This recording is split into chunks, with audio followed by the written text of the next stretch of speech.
What's going on, Gromies, peoples? Dr. Frito Hustle, baby. We got Brett coming on to tell us about the story. And let's see if we can get him on here, man. We're going to get Brett McFarland on here. Let's see.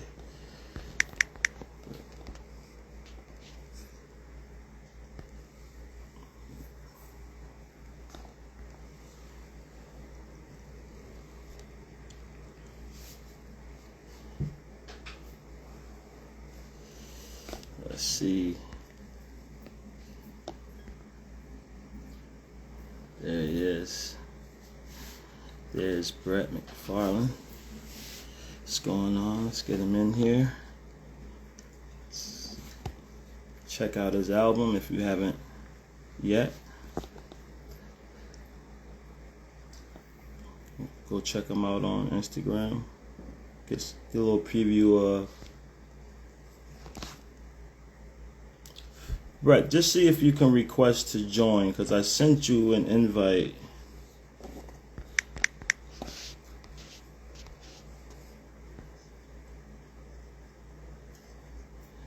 Just click on that plus sign where your camera is and just request to join, because I sent you one. I don't know if you can see my request for you to.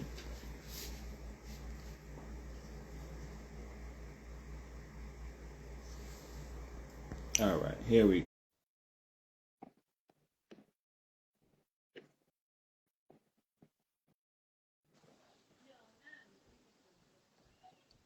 All right.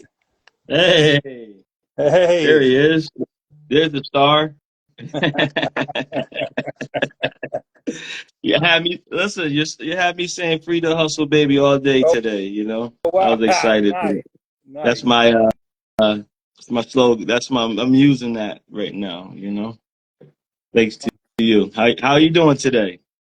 I like I was mentioning to you on the phone a moment ago, I injured my knee, so I've been walking's been hard. In fact, everything's been a little more challenging. We're in the middle of this video shoot for the song "I Grew Weed," and I'm on crutches in between doing stuff, in between getting tackled by FBI agents and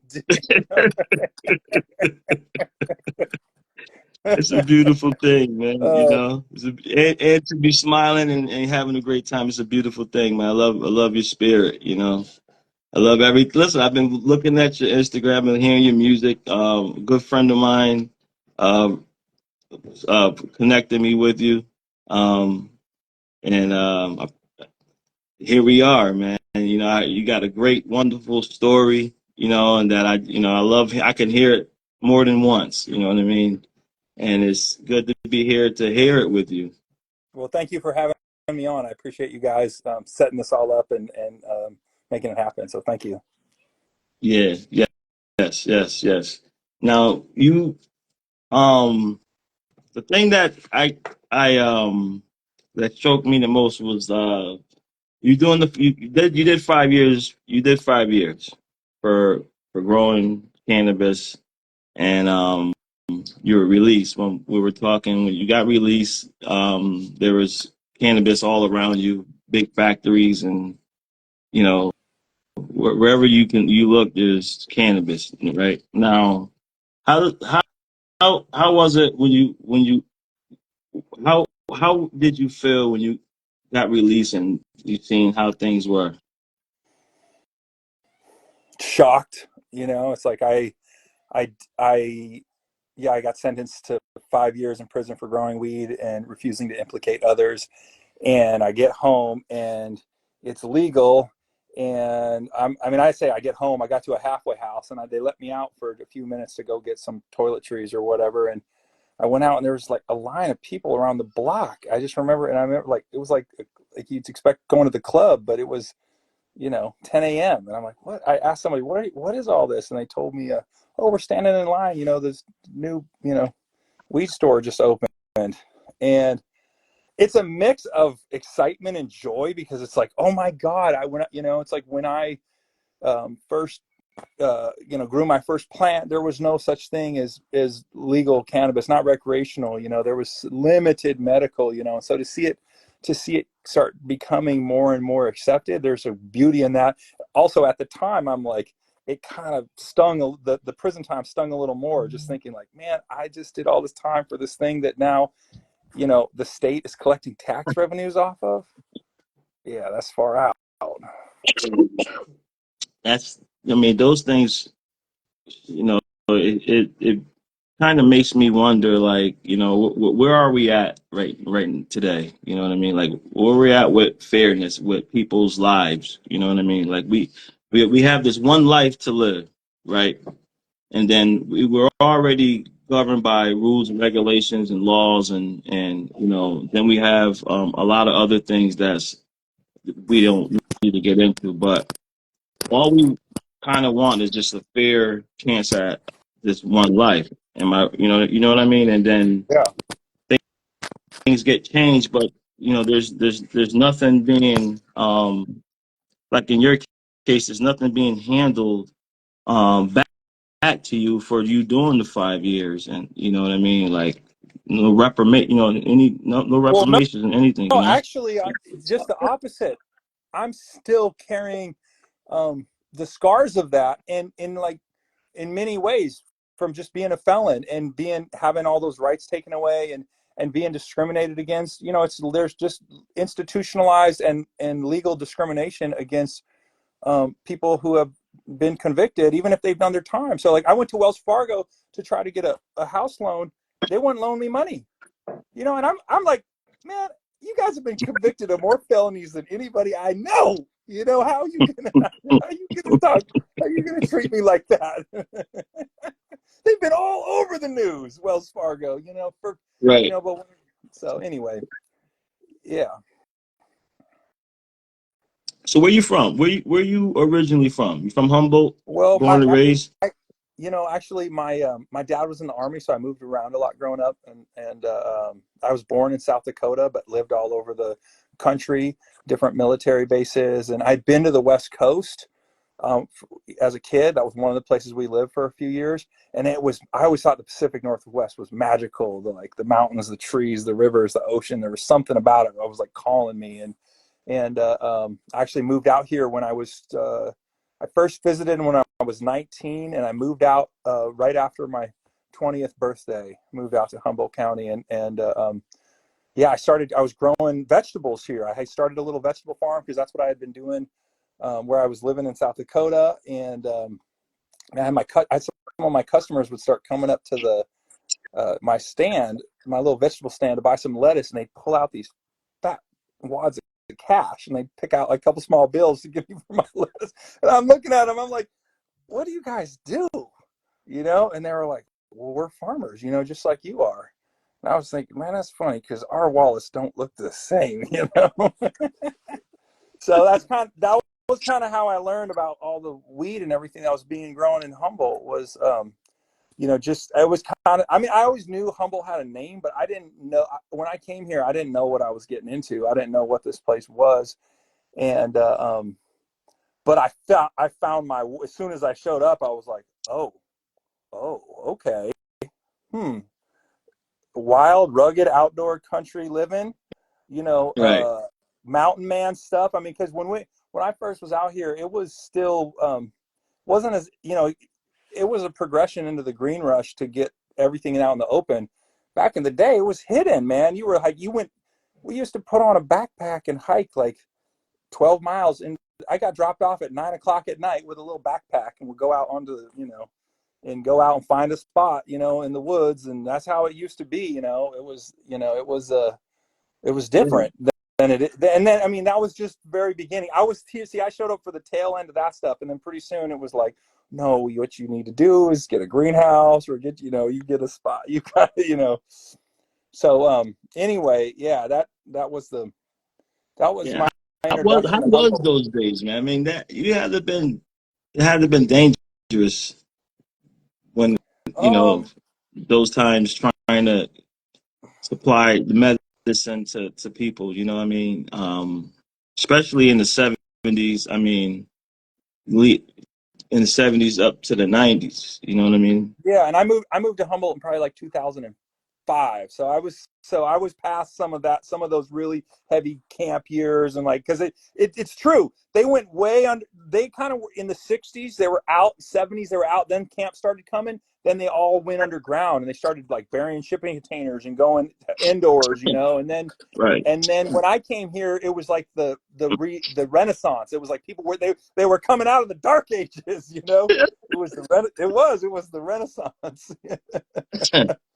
And I was just a hard worker. I was already farming Right. food. I was used to working hard, worked the land, and so I just did. I did that, and um, I made food and I made shelter. And grew cannabis. And flash forward, I got hemmed up in this case. Somebody got caught, um, with some weed somewhere, and they named 30 people, more than 30 people in Humboldt and Trinity and Mendocino. And me, they just said I had grown 2 to 4 pounds of weed, or I'd sold them 2 to 4 pounds of weed 2 years prior to their bust, which had nothing to do with me, and they didn't claim it did. And that's all that they use. That's what the feds will use, is just hearsay. He said, Just, he said, she yeah, said. yeah, exactly. He says, she said. I couldn't believe it when I got charged, and I found out because I'm like, well, there was no weed bust, there was no money, there was no wiretap, there was no phone tap, there was no sting, there was nothing, man. There's just some person who you already, and I couldn't believe that's how it went down. But of course, after I went to prison, everybody has that story. It's like they call it Right. ghost dope. Ghost dope. You heard of Right. that? Right. Yeah, Right. people. Yeah. Oh yeah. If you're not connected with Oh people who've yeah. been to prison, nobody knows what that word I means. mean, Ghost dope. What's that yeah. mean? It's I like, mean, where I'm from, they call it just a statement. Written statement. Just someone. There's written statements that someone could just say you did something, and sometimes I know people who did life from statements, no yeah, fingerprints, no evidence. yeah, it's concerning, because there's a huge motivation for the people testifying to give information that fits what the prosecutors want, and oftentimes that's false. Right. And in fact, in my case, there were so many inaccuracies and so many falsehoods, but they just get you to plead guilty. And once you plead guilty, you kind of have to just accept all of it. Your attorney tells you, like, well, you can't really.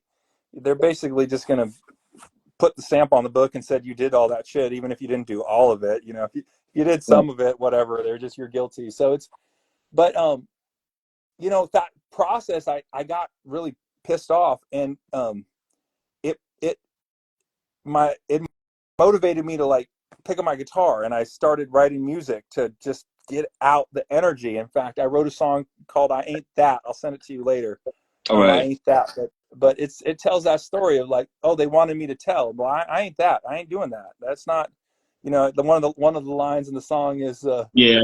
Yeah. I was just checking that out for past couple of days. I'm not gonna snitch or something like yeah, that. I won't. yeah, exactly. You've heard that one. Yeah. Yeah. So that was, and then I went in, and while I was in, I started writing music while I was in there, and I noticed how, even with just a cappella, if I could get into that art space, the artist space, and I could do, performance, or even for one person in a cell, or for two, or for the whole prison yard, it didn't matter. I could do it and bring that joy. And when I saw the joy I would bring to people in hard times, it nourished me. I was like, it was a Yeah. selfish act in a way. I'm like, ooh, this feels really good to be able to Yeah. ease your pain and suffering, a little bit. And I had that intention of doing it when I got home.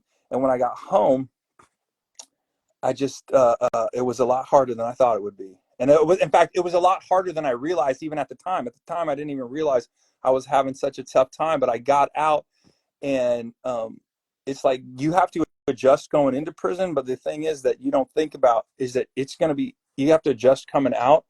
And the whole time you're in there, you're going, oh man, when I get out, one year when I get out, it's going to be so good. One day it's going to be so good. Well, that day shows up, and it didn't quite, there's still shit you couldn't imagine what it was going to feel like to be on probation, have them breathing down your throat, and, Right. showing up at your house, not you peeing, in a cup, and all this stuff, where you're just like, man, Yeah. this is, Yeah. I ain't feeling right now. I'm feeling like you want to take me back and put me back in there, man. I'm Yeah. paranoid. Yeah.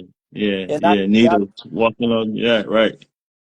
it weighs on you. Mm-hmm. It'll weigh on your spirit. So yeah. And so I kind of, I knew I wanted and I needed to put this music out, and I just kept saying tomorrow, next month, next year, and long story short, it went 5 or 6 years went by after I got out, and finally, I had about 1 year ago, I had this sort of like, I woke up from the dream, like, oh, I saw what was happening. I saw that I was in this like trauma response pattern, and like mine was denial.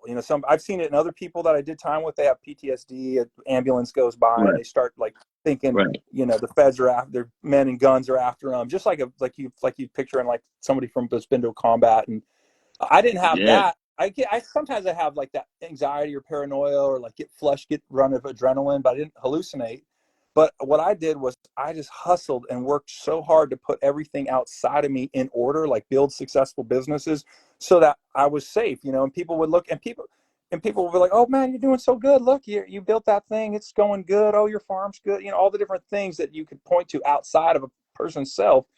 And but at a certain point, it's like, oh, I still wasn't well. And I was like, oh, that shit outside of me isn't what I need to tend. I need to tend what's on the inside. And Right. that's when I went and got help.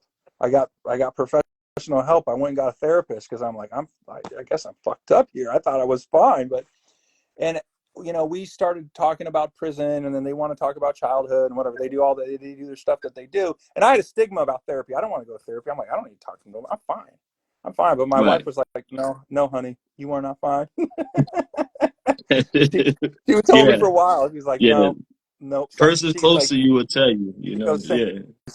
she goes, since you came home, something is changed. Not since you left, but since I came home. When I came home is when and that's not when you expect shit to get fucked up, but that's when she noticed something, and I couldn't see it, but it took years. And so anyway, I started talking to this person, and after almost a year of talking to him, one day I told him, I'm like, hey, I'm messed up about something. And they're like, well, what's that? I'm like, well, music. And she goes, okay, well, tell me about it. I'm like, well, I'd like to be playing it, but I'm not. She goes, well, why not? I'm like, well, I want to be playing it at a professional capacity, and I know I need to practice. You wouldn't go out and try to run a marathon without practicing. And she listened, and she goes, okay, well, sounds like you're afraid to make a mistake. And I'm like, well, yeah, that's what I told you. This is what I pay you for. You just repeating that shit back to me. But right? But I thought about it a Right. week later, and Right. and I'm like, okay, she is right. But what's underneath that? And I'm like, and I realized, oh, yeah, I am afraid of making a mistake, but the fear of making a mistake really is the fear of not being worthy, not being good enough. And it's Right. right that happens, and it happens to everybody. But it was happening to It me, does. like some. Oh yeah, you talk to anybody who's ever done anything great. It's like, well, the way you do great things is by facing great fear over and over and over again, by Right. looking it in the face. You got to acknowledge it. You can't pretend it don't exist. People that go, oh, no fear. It's like, well, no, well, I'm sorry, but fear shows up. If you Right. if you ain't never had a fear, then you ain't never living on the edge. You're not never doing You nothing. Fear is never real. tried anything. Right. You never failed. You But never it's failed. Right. Right. yeah. But at the same time, I don't let fear run the show. The thing is to become conscious of it, aware of it, observe it, notice Right. it, do the thing Right. anyway, even because of it. And as soon as I realized that was what's coming up for me, I changed it in an instant. And I ended up deciding, like, okay, I literally went and picked up my guitar that day and just started playing just a little bit. And then I went and put a little, I made like an Instagram account. Never had one. This one right here, I made it like, I don't know, 6 months ago, 8 months ago, something like that. I made it in the fall. Right. And then I just started slowly posting just a little things, and it just kind of built up. The first thing that happened was on my third post, Grammy nominated blues legend Earl Thomas called me up, and he's someone I've admired. This musician is a blues musician I've admired, and all of a sudden he's on the phone with me telling me like, hey, mm-hmm. Um, and that just lit a fire under me. And since then I wrote a bunch of the songs that are now on this upcoming album. And then about maybe 2 months ago, something like that, I had the home ranch where I live. We flooded. The river jumped its banks, and it started with just like coming up, getting real high, and then all of a sudden it started cutting through the middle of the property. Next thing we know, it's completely surrounding our home, and is a rage, and it's loud. It's a raging river that's a mile wide, and we're just in the middle of a great Right. flood. I Right. like kayak. I took a kayak out through a dry pasture, what's normally dry pasture, to check on the cattle. And my wife called me when I was out there uh, checking on the cattle, and she's like, I could hear the fear in her voice, and she's like, "Honey, I don't know if you're going to be able to make it back. I don't. It's the water's coming up so fast, you know." And I knew I was going to make it back. That's the outdoorsman in me. I'm like, no, I've navigated many rivers. I'd never expected to be navigating a river in my front lawn. That was a mile wide, but I've navigated rivers before. I knew I would make it back, but I made it back to her, and that whole event was just charged with like adrenaline and excitement, and yeah, as the floodwaters were coming up, I had to wade out into the water and undam the driftwood that was piling up in the cattle fences, because it was creating a dam that was going to flood us even more. And anyway, that night, uh, the power went out, and then after the power went out, the water just rose and rose until dark. Then the power went out, and then I could hear all our livestock were making noise, like I think they swam. They ended up swimming to slightly drier ground in the dark at night, but I couldn't do anything to help them. And Oh, I no. woke up in the morning, and the flood like had reshaped the land. And that next week, I hardly slept because of the adrenaline of what had happened, and also the need to like rebuild the fences. And at that same time, I posted some music on Instagram, and within 1 week, I just started getting messages from people all over the world, including the person that connected you and I, who's from Australia. That's how, right? Ben from Right. Australia is the one who connected us, Right. and that's what blows me Right. away. I Shout was out like, to man, Ben. I posted those videos, and next thing I'm getting messages from Australia, from Peru. Just got a message from an Argentinian pro soccer player but talking about the struggle from all these different angles. So here, the soccer player was telling me about how they're dealing with how prohibition is just oppressing, their country where they're at. And then I'm also Right. getting that same message, but from the sister of, a brother who is doing 24 years in Idaho, and he's 17 years down for a nonviolent cannabis offense, and he's in an Idaho state prison, which I can guarantee is not a place where anybody wants to be, No.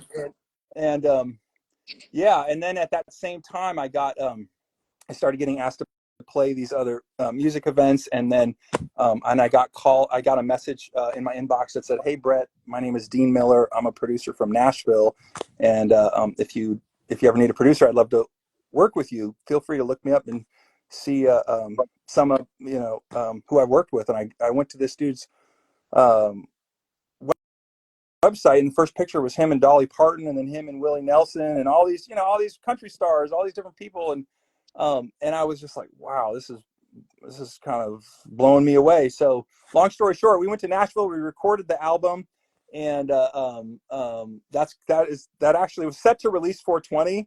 We had some wild surprise release yesterday that was like up for a minute. Now it's down. It should be up again in a few days. And Right. Right. They all. but Yeah. Yeah. yeah, but the thing I'm really excited about is with that music, with that wonderful music, we're making some music videos, and the first music video we're making, that's going to release on 420, is the music video for "I Grew Weed." Um. And Right. yeah, have you heard that one? Yeah. Yeah. Yeah. I love that one. So the Yep. Nashville version we did is awesome. We picked it. We kept the tempo up a little bit. We made it a little. We made it some. Anyway, it sounds really, I really actually good. have. I actually picked up my guitar today, and I kind of reenacted the "I Grew Weed." Yes. It kind of felt good. I put my own words in there. You know what I mean? Nice. Well, the end of that video, the thing that's I'm so excited about that video is that's a fun video. We did amazing, just amazing work on the video. The team has been great, but um, the thing I'm most excited about is the end of that video is going to call for the immediate release of all marijuana prisoners, federal descheduling of cannabis, and the full pardon of all marijuana convicts, because nobody should Right. be Nobody Nobody. should be in prison for this, and nobody should be held back because of a criminal record for a plant. Records should be all erased.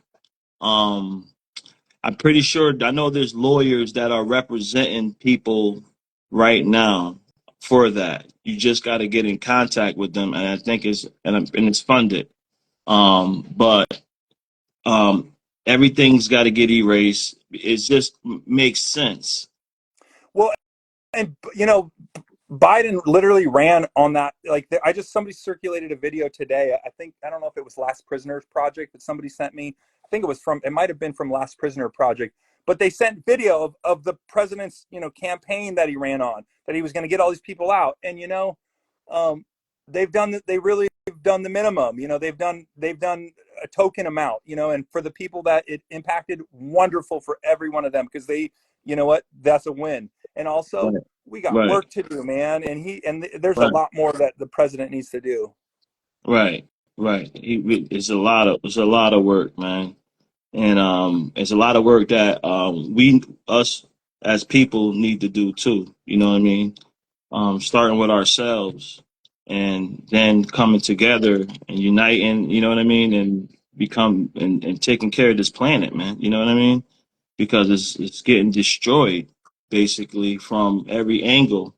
You know, if we're losing our lives to a plant, you know what I mean? Like, what else is it there to live for when you were born as a child? You know what I mean? When you when things that nature offers you causes you to lose your part of your life or some of your life or controlling your life for a very long time. Like you said, this is not only you did the 5 years, but you're left with um you know, the memory of all of it. You know what I mean? You're left with some scars, you know, and you can't take away that. You can't get that back. You know what I mean? So I wouldn't want to see anybody else go through that for cannabis. You know what I'm saying? And I'm sorry you had to go through that. I mean, And there's some people that have jumped but on this feed since we've been on here who I know have done time. I've seen them on here who've done right, more time than me. right, right. And it's just ridiculous. You know what I mean? Not everybody's doing it, and everybody's at a high level. You know, and they're making millions, billions of Bill, dollars, billions. billions, I'm talking billions. billions, What the fuck? billions of dollars, and it's too far of a spec. It does not even you know what I mean. It's too far. It's like billions, and people are in prison for for grams. You know what I mean? So where where is the where are we at? You know what I mean? So yeah, man. So now you're moving, man. I mean, like you got the album. You met Dean Miller. At Dean Miller Music. Shout outs to Dean. You're in Nashville. You recorded Yeah, your we went to album we in went that. to the we went to the Sound Emporium. I didn't even know where we were going until like a couple days before I go. I talked to Dean enough to know, like, I believe I'm gonna put my trust in this dude. I like him. Right, I feel like he's a straight shooter. right, And then right, I find out just a couple days before we're going, because I'm trying to book my lodging last minute and all this. And I asked him, like, hey, where's the studio? Because I'm trying to book a place nearby. And he was like, oh, did I not tell you? Oh, we're going to the Sound Emporium. It's a historic studio, And when I got there, I he told me you'll feel it when you walk in there, and you do. It's not like it's a particularly, big place. It's a small little boutique studio, but you go in there and you look it on the walls, and the faces you see will surprise you. I mean, the right. I mean, Johnny come Cash on, was in there. Nashville historic. There's, you know what I mean. I'm pretty sure, there's a bunch of faces on there. Oh, I'm looking at the walls. Let me tell you a few of the faces that I looked that I was happy to see greet me back as I walk in. I'm like, oh, there's Johnny Cash. Oh shit, there's Willie Nelson and Waylon. Yeah, Wait, is that Jelly Johnny Roll? Is Cash. that Jelly Roll right there? Oh, the Alabama Shakes. Oh man, Robert Plant and Alison Krauss on the wall. Oh my goodness. I'm like, oh, and it just kept going. Oh, I looked at Chris Stapleton and John Mayer got their picture on the wall. It's just beautiful to see the energy of and when you feel the like just the studio doors and stuff. It's just this beautiful old Right. stuff. And like, Right. if it ain't broke, don't fix it, man. You know, Right. Taylor Right. Swift recorded there. Wow. oh, bro, Right. oh brother, we're out there album was recorded there. It was just, it just, when you step into places like that, it's like, wow. Not only it's like, oh, I get to be part of this history. I am a Right. part of this history. Right. I am. You know what I Right. mean? It's beautiful when you, Right. yeah. I was like, I'm seeing them. I'm like them, but I'm like, oh yeah, well, cool. I Well, got to you know what? experience something that you did. I think your path. I think your path you took was the path you were supposed to have taken.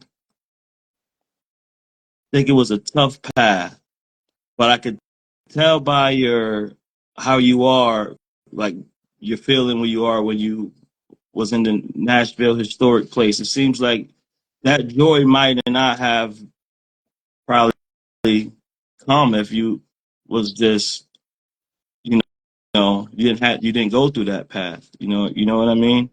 Like I'm a Yeah, big believer of just believe in your path and open your eyes and just soak it in. You know what I mean? But hearing your bad story and then now hearing something that probably would never achieve or I hope, you know what I mean?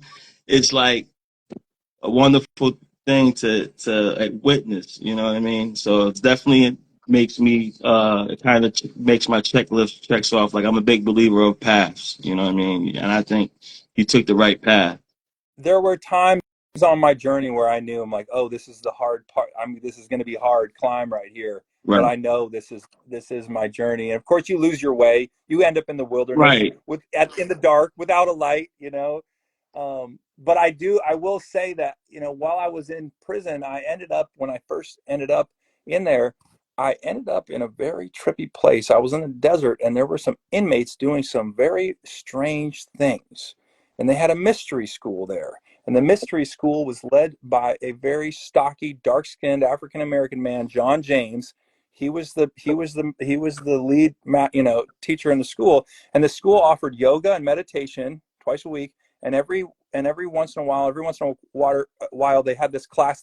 They billed it as philosophy 1 and 2. That was the official name on the prison roster, but it was metaphysics class. And I thought, before I took this class, I'm like, metaphysics is that sounds like some hippie bullshit. This is hocus pocus, man.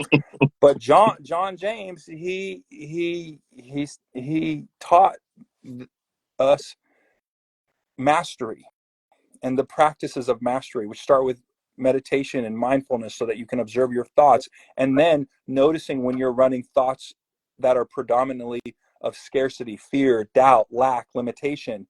Those are the killers of manifestation.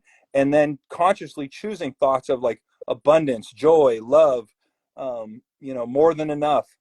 And it's it was very, at times, felt cheesy or like unbelievable, but we practiced from inside prison this practice we called the future now. And that was stating future goals in the present tense. So if you would just imagine some experience that you wanted to have in the future, or something that you wanted to do, um, you would state in the present tense. You would say, I'm so grateful for my fill in the blank. I love that I fill in the blank. Brings me so much joy that and it was a stretch, because I'm looking at him like, man, because people were saying things like, oh, I'm so glad I have so much money. And so on one hand, I'm like, well, you're promoting materialism. That's what I told the teacher one day. I'm like, you're promoting materialism. Everybody's in here doing these practicing like, oh, I'm so thankful for my fancy car. And he goes, well, Brett, it don't matter what you want to manifest. The principles are the same. And it's not like there's an absolute, but the point is that if you put your mind to things, if you start imagining, if you believe in yourself, if you practice that belief, that you're more likely to put yourself in that situation, because you actually believe. If you don't believe you're capable of something, you won't ever try. You Right. will sabotage yourself. And so Right. what Right. blows me away is I drew pictures of me playing music for people in a prison cell. That's because that was the homework assignment. And I pulled, and it said, I'm so grateful that I play music for people. And um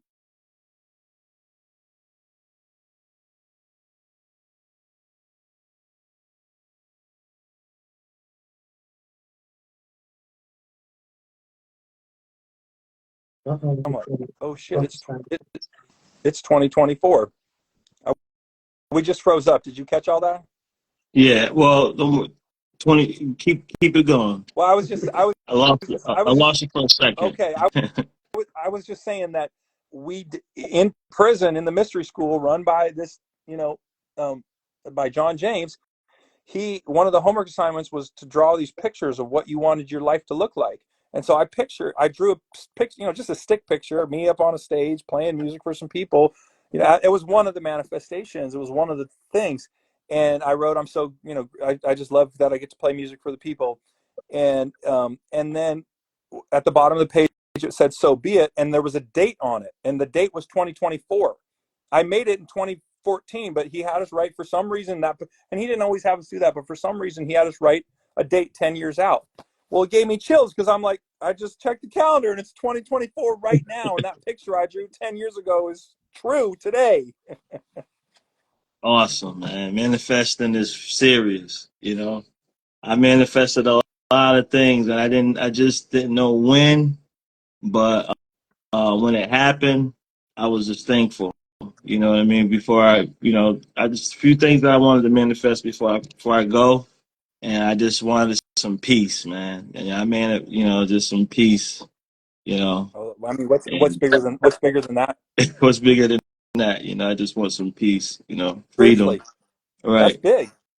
That's big. If you can say that, that's one of the biggest accomplishments. If anybody can claim that and say like, oh yeah, I've worked, this is something I've brought into my life, there ain't nothing bigger than that. All the material shit's bullshit, man. You can't take it with you. And it often makes people miserable. It could stress them out. You're running that's how you're living because you're stressed out by all the material. That Right. ain't no way to live. Yeah, Listen, well, good for once you, when I man. was younger, I was like, it's always something better the following year. And then you like, come on, man, that doesn't make sense. It's every year there's a newer model or something. Well, You know, what are some of the things that you can point to that you feel like, oh, this helped bring me more peace when I figured this out, it brought me more peace. when I figured out most of all is letting go people who I love, but who brought um, uncomfortness around me, you Oh, know. wow. And for a long time, I thought that I had to be strong enough to understand them, you Mm. know what I mean? But now it's more so I feel like I have to understand myself first. And if no one likes it, then I I just, that's the hard part, I mean? Not too many people um, you know, like my walls, like they don't like my walls that I Boundaries. put in. Yeah. Right, my boundaries. I could look like an asshole sometimes, but at the end of the day, when I'm in bed, I'm like, I feel good that I didn't give myself up, and had to deal with making someone else happy, you know. Well, and that's when I'll just think about myself when I run into those relationships that aren't serving me, but I stay in them because I think I should or I want to help the person or whatever it is. Inevitably, I end up building resentment towards that person, and then I start behaving in a way that I don't want to behave in and it's not their fault. It's me because I didn't have the bravery or courage to do what you're talking about, and it takes practice, and it's something I am practicing, but it's something that it takes refinement, and I'm actually working on it right now. So when you said that to me, the answer, yeah, you're speaking right to my heart. Right. Yeah. Yeah. It hurts, but eventually they come back around because then they'll respect you, for it.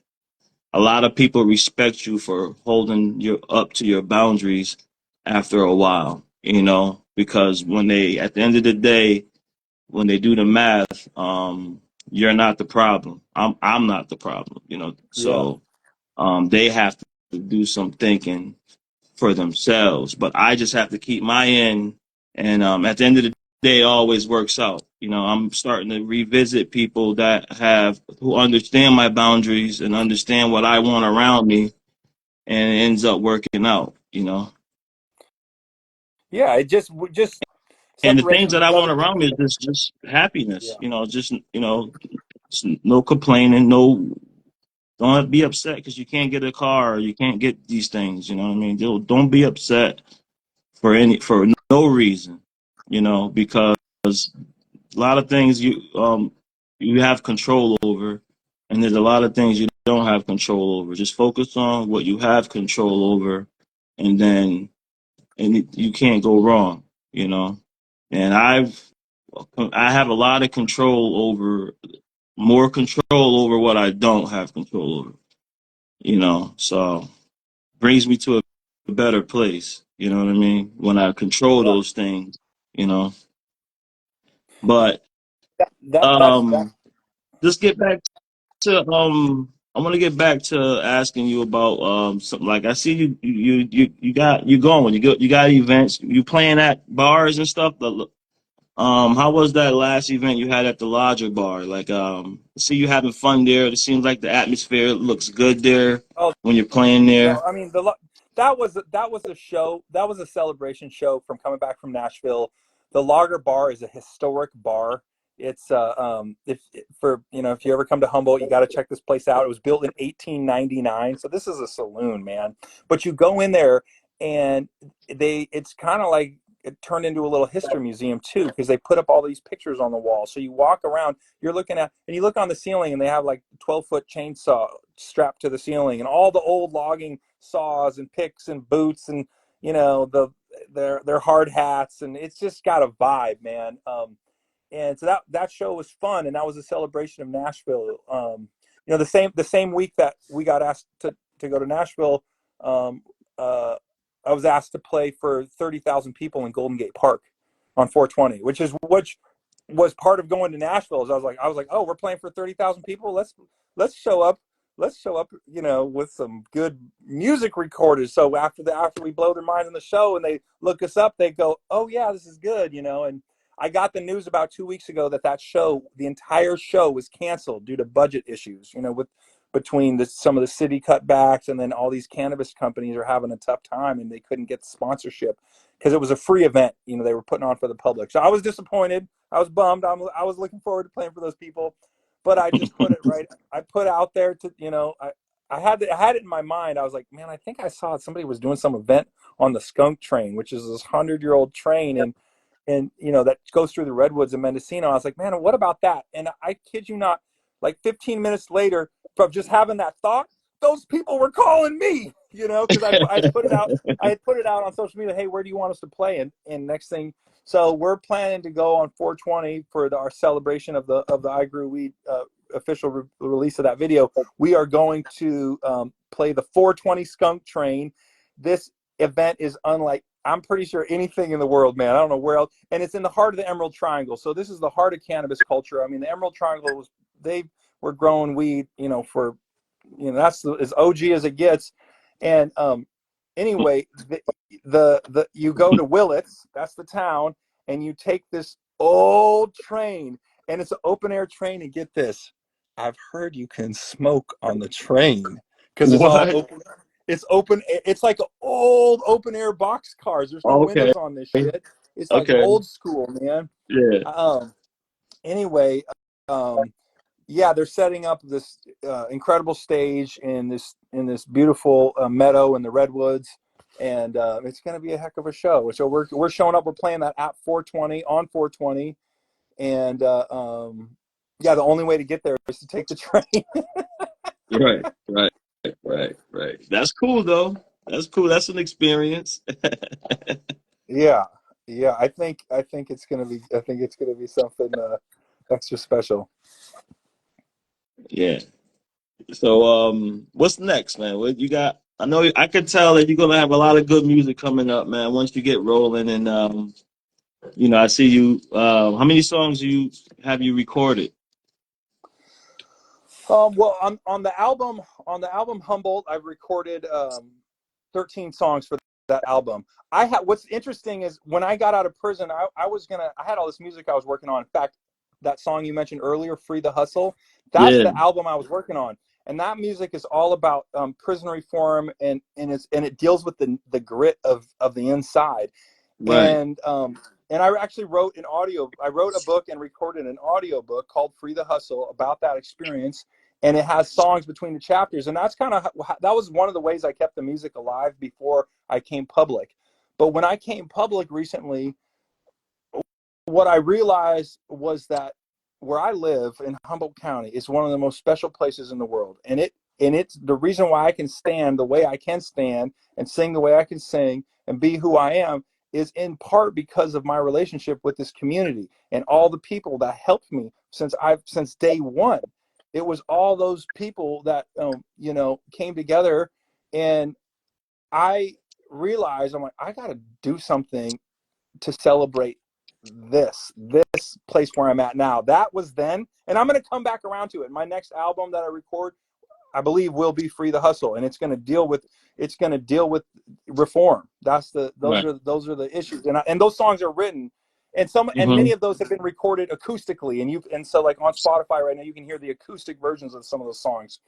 Or in the case of Free the Hustle, that one I had bass and drums with that one. So some of those songs have been recorded, most have not. I've and but I just all of a sudden got hit with this inspiration. Like, no, it's time. Humboldt has helped me be who I am, and there's some stuff going on here right now. There's a lot of shit going on here right now. The farmers they're having a tough time, and I don't care if you're in dairy or weed. Our farmers in Humboldt County are having a hard time. Dairymen who are closing their business all over. They're shutting down. They can't. I mean, the dairy right next door to me just closed down. They've been open for, you know, Why is long that? time. It's just the same issues with like industrialization, big corporate farms, making cheap products. The local organic boutique can't compete with it. And the same thing is happening here with weed. The weed farmers are all going out of business. Not all of them, but many of them are, and they're having a hard time.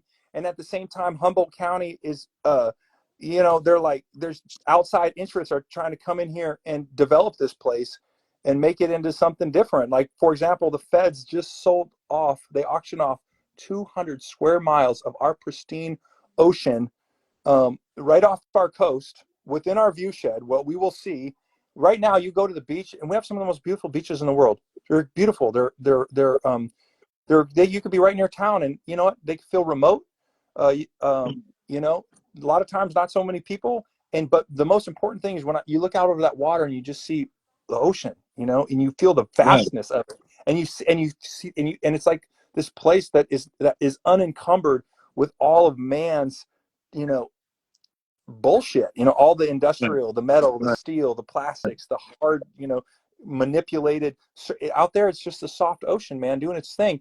And the Right. feds, without talking to anybody locally here, they auction off 200 square miles of our coastline to a transnational corporation for the development and construction of 900-foot tall windmills chained to the ocean floor in whale Oh, migration, right. in fishing grounds, in all these places that will have Right. a. And And I understand, yeah, it it's happened tough on because our end. That happened on the East Coast too. the wind on the ocean. Right. Yeah, and I've heard people saying it ain't Over going in so good. There's New issues. Jersey, New York, and so yeah, I got the article. It's like the local tribes here, it's like the Yurok tribe came out against it. They're like, well, they don't have our interests at stake, and they've been custodial to these, land and the adjacent waters. It's all connected. You can't be like, oh, it's not connected. It's like, no, it's connected. Those whales, those fish that are over where those windmills are, they come over here to the right up to the coast, and Right. so yeah, it's uh Right. And that's tough to reverse too, man. Those are tough situations to reverse. Once the deal is done, you the can't, there's when no taking it back. the mill, right? There's no taking it back. I You know what I mean, mean? So it's like I we as shouldn't say we're just I shouldn't say that entirely. There's no deal taking it back, because in the case of the Klamath, we just saw the largest dam removal in world history. But there's certain things that it's once you get them set in motion, it's hard to keep them. It's hard to reverse them, like you're saying. And right, even if you take the dams out on this Klamath, yeah, some of the damage you don't know if it's going to recover. Some of it may recover, but they're losing their salmon over there, and Right, those people, they've been eating the salmon there since forever, and now right, they're like, oh, there's no fish for you. It's like, that ain't right.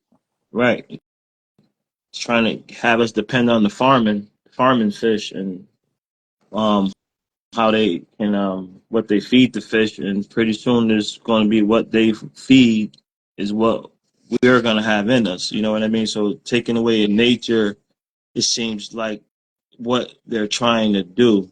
You know what I mean? A lot of us are waking up trying to avoid eating things, eating the wrong things, or supporting the wrong people, or doing some research, and it's that time, man. It's a shift. But windmill thing is basically one of those things that we should have been up on it more so, because like you said, it's hard to reverse. Those things pollute the water. If it Some of them have collapsed in the water. Damn, you talking oil and all of that spilling in the water. You Well, know what it's I a mean? mechanical thing. It's like, people think it's It's a green energy, mechanical and thing. So when it damages it, you have oil and all that mechanical type of issues in the water. not to You mention that know? they got the transmission lines are these huge electrical cables, and so, some of those animals use electromagnetic. That's how they sense, and they don't know how Right, right, having those stuff's going to affect them. right, Hey, right, right. can we get a time check right Heroes of now? the power of the community. Can we get a time check right now? Because I'm good until 5. Okay, I mean it's about 8 over here, so that's about that time, It's about, right? yeah. Yeah, What? How many right. minutes to 8 are we? About 3 minutes. So we good. You know Well, what I we got mean? 3 minutes, baby. We got 3 minutes. Yeah, we Listen, ride with until three the minutes, end, man. man, We're gonna ride a this lot of thing to love, the a lot of love could be shown in 3 minutes. You know what I mean? end. Oh, And wow. and within those 3 minutes, man, I just want to give you, I want to give you your flowers, man. I appreciate you coming on the show, telling your story. It really takes a special person to tell us the story. Tell us your story. Um, a lot of people, little kind of, iffy about it, but I really appreciate you telling your story, and I'm glad to be a part of it at a great time of your life. You know what I mean? Your album's dropping. Um, if you guys are watching, go check out Brett's Instagram. Go check him on Spotify. Um, The he'll be album letting you has know not when dropped, but it will he'll soon. be letting Yeah. when the album will be released if you follow up on him. Because I thought it was coming this morning. I was excited, but because I got my Spotify monthly, I'm ready for it I'm ready for it. So, yeah, man, like I said, I appreciate you coming on the show, talking about a lot of different angles of the cannabis community and being a big supporter of the cannabis community. I am also a big supporter. I also like your music. And I hope we can have a revisit one day in the future, man.